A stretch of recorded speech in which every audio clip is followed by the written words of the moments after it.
Hello and welcome to StroongeCast episode 14. Never go to sleep on an argument.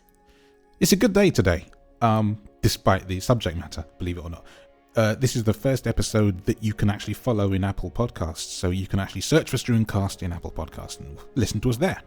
I'm hoping to bring it to Spotify as well. I'm working on it, but Spotify is being a bit recalcitrant, so I'm arguing with it, but not my wife. I'm Andre. And I'm Kirsten. And I've forgotten to do that in some of the recent episodes, but hopefully we'll bring in some new people. So yeah, we're a husband and wife team from London, and we love each other deeply and have done for 17 years. Yes. Amazing. So what is this and how is this arguing thing done properly? Are you asking me? I'm asking you. Yes, I'm not asking them because they can't answer yet. We haven't got interactive podcast down to a final. Well, I don't know. It just would be interesting, I thought, for us to compare maybe how we deal with arguments, conflicts, disagreements, whatever you want to call them. Yeah. Versus how we did years ago. Yeah. When we were babies. Early stage of our relationship, and how it's changed when we've been at different points, you know. Definitely. Before kids, during the baby stage. It was hard then, wasn't it? Yeah. It was harder with the first one more than the second one because we were a bit older and wiser and a bit more veteran-omic. There's a new word of the day for you. We were veterans at it. Well, if we start before... Yeah. What do you think it was like before? What can you remember? Because I can't remember that much. Memory's a funny thing. I think it blocks out really pointless stuff. Yeah. And arguing is pointless because 9 times out of 10, the reason you argue is for such a silly reason that it doesn't matter anyway. Like 5 minutes after you've done it and you're just like, what was that for? So thinking back, I don't know. We weren't really together for that long before Jake came. No. So, I mean, it was less than 2 years. So, you know, I kind of think if you're arguing a lot in the very early stages of a relationship, maybe that's not so great. And we weren't. No, not at all. And yeah, so we had that time together. Then it was, you know, planning the wedding, preparing for a baby, and then he came. So there wasn't really anything to particularly argue about.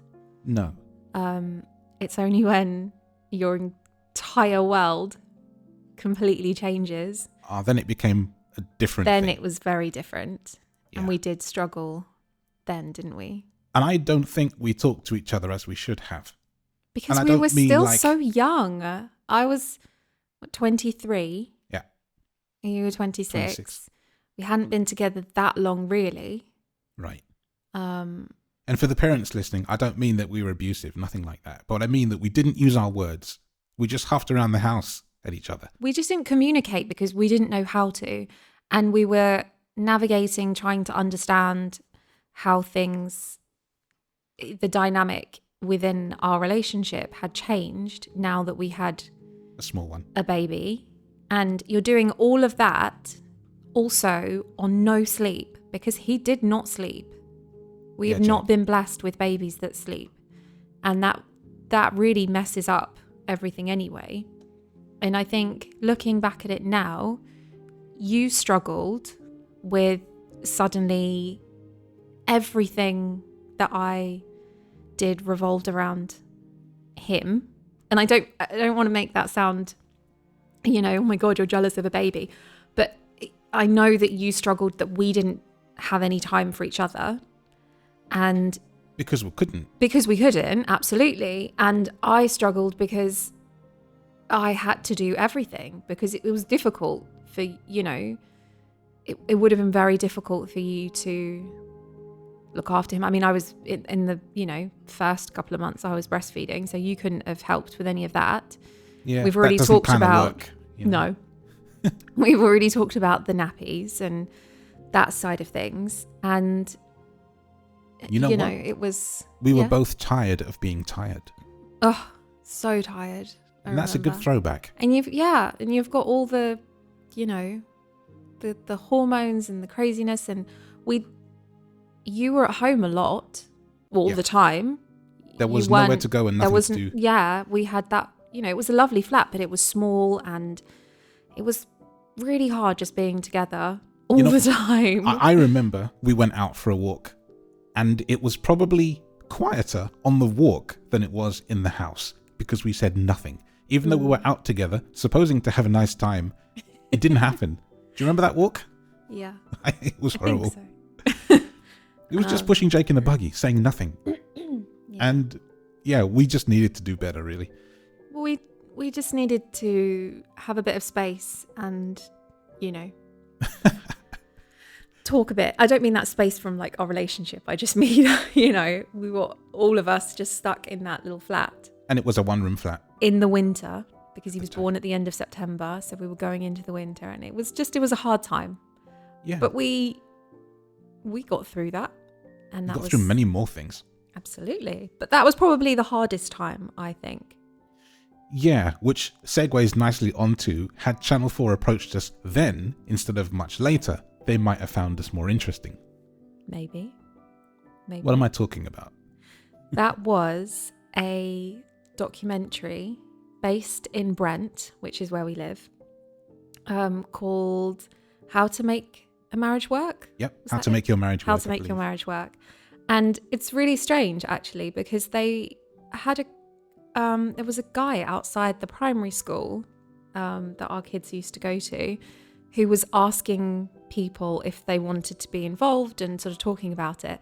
And my very British social anxiety of not being able to, well, I'm better at it now, but not being able to say no when someone approaches you in the street to tell you about something, I listened and was like, okay. And sort of listened to what he had to say, and he gave me a leaflet and everything. And then I spoke to you and you were so excited about it. And then, yeah, it kind of went from there, didn't it? We contacted them. We had a few emails backwards and forwards, and they came to meet with us. They did at first. And it wasn't the filming day. It was just a meeting at first. No. They came to meet with us. It was that lovely lady. I can't remember what her name was, but she was really nice. I can't remember any of those people. No, I have no recollection. I mean, this was, how many years ago? 7? 8? It would be 7. 7 years ago. Because it was 2017. And yeah, they just wanted to talk to married couples in Brent, because I think it was something about the divorce rate is so high in this borough, like the highest, I think. Is it the highest or was it the lowest? No, it was high. Is it? I'm sure it was. I don't remember, I thought it was low, and that's why people wanted to know how we... No, I thought it was high, together. And it was about, well, in that case, do to change yeah. Maybe I've got that wrong. That's what I remember. My memory is shocking, so I could have got that wrong. But that's what I And it would be hard now to search it because it's so old. There'll be nothing left online about it. Yeah. Unless you quickly grab your phone and have a look. But yeah, it was an interesting documentary. They filmed it. We had to turn the whole room around. We did. That drove me mad. She had to move all of your stuff and turn the sofa around and all sorts of things because they didn't want to see certain things behind. Nope. And this room has a lot of equipment in it. Yeah, it does. And take all the pictures down and anything that could be conceived as branding. Yeah, a brand, a label. We had to be really careful what we wore, all sorts of things. But we did it, and it was quite fun. It was quite fun. We spent the day. They came and they did lots of filming, asked us lots and lots of questions about our marriage. Life, the universe, and marriage. Yeah. And we thought, they seemed really pleased with everything that we did and said, and it all seemed really positive. And we watched the program when it came out, and I think there was how many couples? 4, 5? 3 or 4, I think. Possibly 5. I don't remember. It's been a long time, hasn't it? There was definitely more than 3. Maybe 3 others. I don't know. But yeah, we were in it, I think, a total of like 4 minutes in an hour program. It was very short. Yeah, I think because in the big picture of it, we were so boring compared to conventional is a nicer way of saying it, isn't it? But we don't have dramatic lives. We're not dramatic people. We don't like, or not to say that people like the arguing and stuff like that, but They like the drama about it. They like the drama. There was a guy that was just quite clearly an obvious cheater. And you know, she was just like, oh, I take him back every time because why not? It kind of essentially boiled down to that. Yeah, the other couples that they had chosen had bigger things, I suppose, that had happened and impacted. And maybe they put us in because we were just a more average. Maybe. I don't know, maybe the average, maybe the normal is to have that kind of drama. I don't know.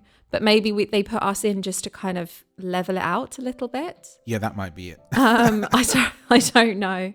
But yeah, we were barely in it really for all the hours that we filmed.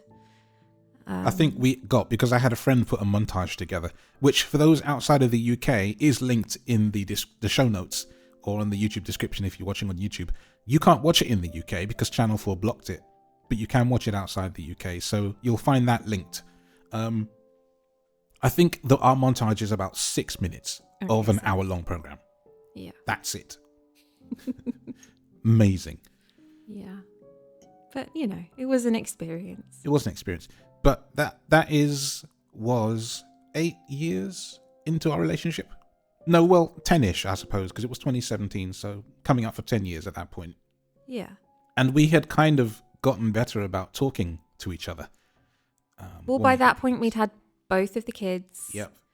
When Alice came along, we were more experienced parents, so we knew what to expect. We knew how to sort of try and put things in place to prevent us from being in the same position. We also had a bigger place. We had a 2-bedroomed flat. Instead, you know, Jake had nursery, so I was out more, you know, taking him out or going to the park or whatever. So life was just a bit different. It did help, didn't it? It did help. The 2 bedrooms really, really made a massive difference. Yeah, I mean, we probably did still argue a fair bit. Well, you know, on and off, you have those arguments, don't you? Again, because we were so sleep deprived. Yeah. Because again, we had a baby that didn't sleep. So... You know what, though? I was thinking about this, actually, and it was just as hard when we were confined again together on the cruise in 2019. Yep. That was super difficult. And it was a space issue. You lived together in a cabin, and we didn't go with anybody else. So you had to do everything with the same person, and that was difficult. Yeah, I'm not... Yeah, I do agree with you, but I know for myself, the issue that I had for the cruise was my anxiety. So when we went, it was the first holiday that we did just the two of us, wasn't it? Yeah. Like abroad. That's right. And I felt this immense pressure to get everything right, to, you know, be the eyes for both of us and make sure that we were in the right place at the right time. You know, you're getting on and off of the ship, you're being checked, you've got passports, you're in foreign countries, you're doing all these different things. And my anxiety was just through the roof for that. And I think at that stage, we weren't really talking about my anxiety. No. It was still, I was very much in a you were brush it in under a the denial rug stage. Yeah, absolutely. And you know, I didn't know, because as much as a husband, one should be a mind reader. You can only read so much. No, and you know, we've talked about it before, and we don't need to talk about it too much in this episode. But as I said, I've had the anxiety since I was little, so I've been incredibly good and have learned how to hide it or, you know, disguise it in other ways. So that's nothing against you to say, well, why didn't you realise? Well, why should you? You know, I was so good at sort of hiding it for other things. But then it does come out because, you know, maybe I'm a bit snippy, maybe you're a bit snippy back, and then I'm upset because I'm thinking, well, why don't you understand why I'm upset? And, you know, it just kind of goes around. And yeah, the cruise wasn't our I regret best nothing, right? time. No, we had a fantastic time, but there were moments when we did argue. Yeah. And, you know, that was a bit sad, but we still had a great time and it was a great experience and we learnt from it. We did. So I feel like the majority of the arguments that we have had, we've learnt something. Obviously, you bicker little silly things, but that's just It's nothing. kind of, you've got to treat a big argument like the morals at the end of South Park. Absolutely. You Even have if to it learn something takes from you a day or two and then you come back and think, well, actually, they were right. I didn't want to say it in that moment. It's a pride thing as well. Yeah. It's a stubbornness, and we're both very stubborn people. We are stubborn. And giving in is hard sometimes. I'm not going to lie. Yeah. But we've got so much better at being able to read each other. Yeah. And I would say in the last year especially, now that you're much more aware of how I feel and how I deal with things and what goes on in my head, there is that ability for you to sort of stand back and go, right, that's what's going on. But also, you talk more. I do. And if you tell me something or say, right, today is one of those days. Yes. That can change the narrative. Yep. So it goes back to the communication. Communication is key. And a lot of people and a lot of couples do this wrong. And I know that because we've seen it. I grew up around a lot of that. And maybe you did too. And basically you just become passive aggressive, which just turns into aggressive at some points. And you don't need that. No. And we don't ever argue in front of the children. No matter what. No, not proper arguments. You might have a bit of a huff under your breath or something. But no, we don't ever have big arguments in front of them. I mean, to be fair, we don't have big arguments. No, we don't. Over the years, we could probably count how many, big arguments. But they've always been saved for when the kids are out of the house. We don't ever have... in front of them, because neither of us are keen on that. It's just not something that I think they need to see.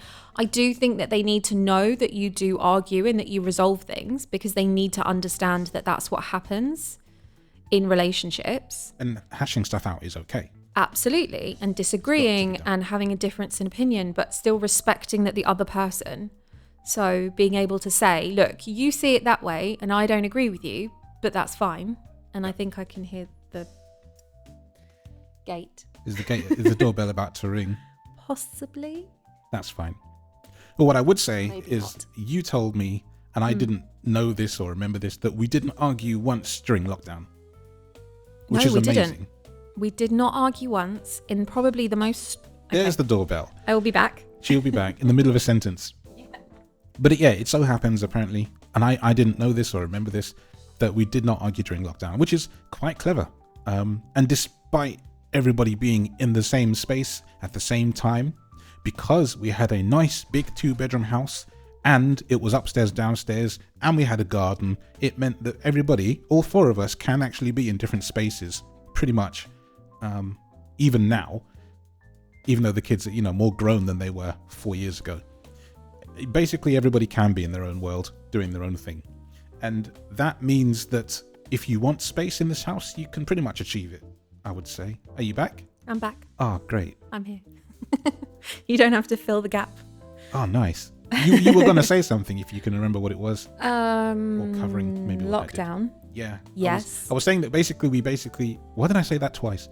We have our own space. We managed to find a way to make space. Everybody we did. I think area. It was... do you know, all I really remember about lockdown was trying to recover, because I got COVID the weekend before we went into lockdown. So that wasn't fun. And homeschool. Oh, homeschool. And realistically, that would have been prime time for us to have been... At our worst. Yeah, but I think the uncertainty of all of it and not knowing what was going on, and it actually just made us all feel really grateful that we were okay. Yep. And the fear of, we don't know what's going to happen. So we did just kind of suck it up and make it work. Yeah. I'm not really sure how, because it was very stressful homeschooling, It was. Oh, gosh. Got through it, though. We did get through it, and we survived. And we were quite fortunate in that we had a bunch of computers in the house, so each child could use something and get stuff done. Yeah. Instead of having to, go outside and get pens and paper and whatever else. So we made it work. We did. But in terms of ourselves, we were fine. Yeah. I think every day was like another day to be grateful to be alive somehow. Yeah, I think I think maybe I've blocked some of it out. Just because the homeschool was so awful. I think a lot of people I've spoken to felt like that it was like a video game that you put on pause and you came back to afterwards. And so a lot of that time is just completely missing from the public consciousness. Yeah. I can't tell you anything about much of that period. Other than my evenings were filled with gallivanting around the world online. Yeah. I played a lot of music on Jamulus, and I would remember I'd come off and say, I just played, with some people in Taiwan. I've just been to Germany. I've just been to the US or Argentina. And I would tell you all these fun places I'd been to. Mm-hmm. Yeah, absolutely. It kept me sane. Yeah. Because I remember there was a point I didn't leave the house for about 90 days. Yes. Well, the first month, the kids and I didn't either, which is... No. We didn't even go for a walk because we were just too terrified. There was that, but also when you were able to leave the house and go back to doing the school run, you could only have one parent on the school run. Oh, once they went back to school, yes. And I was still here. Yeah. And I had not left. I became one with the furniture. Indeed. But yeah, I think those are the hardest times we've had was Jake and not enough sleep, and Cruz and not enough space. But we still had fun. Like the stuff we saw and the food. I said it. I thought I'd go an entire episode with it. I'm not always the food. Nah. Always. It's the way it is. But we ate a lot. But again, when you look back at those times, it is always the communication. Yeah, that's... If we just talked a bit more. Yeah. But that's hindsight, isn't it? When you're so wound up in those moments, you're not thinking, I just need to talk to them. Because that's the last thing you actually want to do. Exactly. Is to talk to them. Exactly. But that's one of those things that if, as a couple, you can solve, you're in good hands with each other. Mm-hmm. And I think we definitely learned from that. When we got back, we kind of discussed it at the time, I remember. We did. And we said that talking is helpful. Yeah, it definitely is. And even on the cruise, we did never go to sleep on an argument. We'd always talk it out before bed. Because the next day is like a reset. You've got to treat the next day like a reset. Whatever happened the day before, and grudges don't really help. We don't try to hold, at least I don't think so. I don't think we hold grudges. No. Not towards each other. Don't bring up those things that happened, back then. No. Well, no. I mean, you don't. I think sometimes it's like when you were saying about when you argue about really silly things. Yeah. Usually, when you're arguing about something really, really minute, it's because there's something else going on. And that just happens to be the catalyst for the argument. Yeah. So sometimes you do have to go back, but only in that point of saying, look, this happened and this has sat with me and I just need to get it out. Yeah. So I think that's something else that we've learned, that not to say that, we tell each other every tiny little thing that annoys. So be fair, I don't think we're particularly annoying people in terms of living together. Depends who you ask. Well, I mean, just the two of us. Oh my goodness. It's another doorbell day. Oh, And it's one of those where the person has rung the doorbell twice in quick succession. Don't know why they do that. But yeah, she's right. We don't tend to, I don't know what the word is, gripe at each other. Because griping doesn't solve anything. It just makes it worse, actually, if you do that. More things. That would be my new Hoover. I thought that was the other one.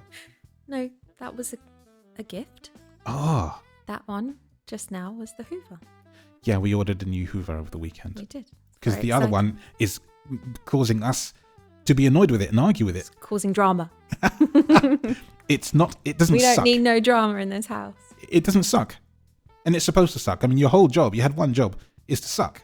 Yeah. You're not sucking enough. Exactly. So we're getting rid of it. It's leaving the house. It's been evicted. It's been replaced.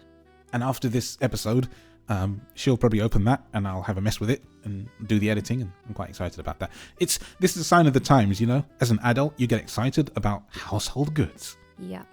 Like when we got the dishwasher and The washing whatever machine. else. Oh my God. The washing machine was amazing. Yeah. I still love that washing machine. So do I. Yeah. We bought it while I was away this year. It's like, here's a washing machine. Oh, I was mad. Yeah. But yeah, we're going to play with new household toys. This is the kind of fun we have now as adults. It's sad, isn't it? Great. Yeah, but at least we enjoy it together. That's true, actually. Yeah. That is true. Well, there we are. We'll end with the washing machine. The washing machine's beeping and humming itself to in the kitchen. It's just finished. But I think the moral of the story, and it goes back to the whole title of the episode, is just never sleep on an argument. If you're arguing with your partner, your friend, whatever, try and solve it before the day is done. Because if you don't, you will be steaming in the night, thinking up of retorts. And things to say and no one the next sleeps. day. Then you don't sleep and things just escalate. They get worse. You feel worse in the morning and it's You just toss not and good. turn, and you could have actually just talked, and you didn't. You both tossed and turned, and you Yeah. both huffed, right? Passive aggressively.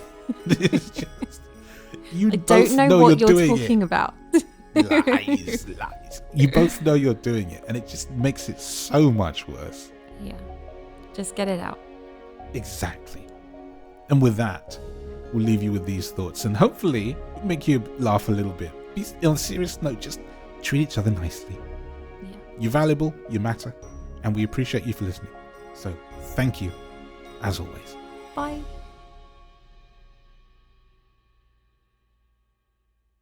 Where's your bye? Oh, bye. Well, you ended it so nicely. I thought I would just leave it. No, we that. have to end with your bye for the music. Okay.